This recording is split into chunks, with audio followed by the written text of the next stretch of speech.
ជំរាបសួរប្រិយមិត្តពុកម៉ែបងប្អូនទាំងអស់ទីរាប់អានសូមមេត្តាជួយគាំទ្រក្នុងការហាត់ច្រៀងរបស់ពួកខ្ញុំផងបើមានការខុសឆ្គងសូមជួយខមមិនថាបណាផងអូបាត់អីទំស្វាក់បងរៀនច្រៀងបត់តៃខ្លួនឯងថ្មីហ្នឹងតែឥឡូវយើងចាប់ដើម1 2 3រំដួលអត់ដងផោផង់ចាក់ដៃអូនពិតជាស្រីប្រណីចិត្តប្រុសប្រណីចិត្តប្រុសបងសូមអរគុណបងសូមអរគុណតូចតន់សំដោះតូចតន់សំដោះសូមផ្ញើចិត្តស្មោះសូមផ្ញើ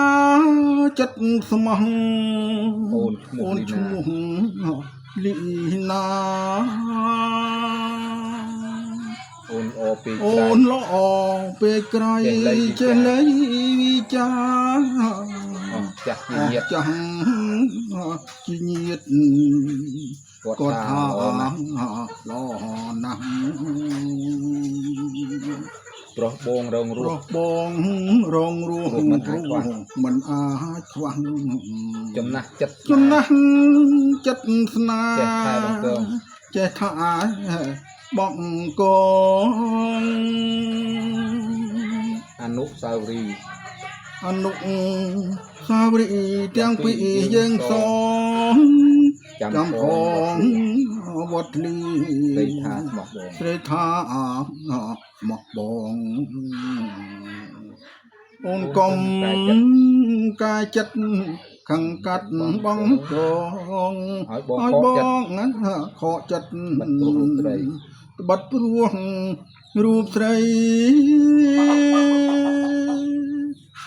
ជំរាបលើស្មៅ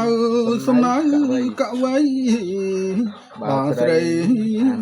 អាណិតរឿងពិតចាំនៃ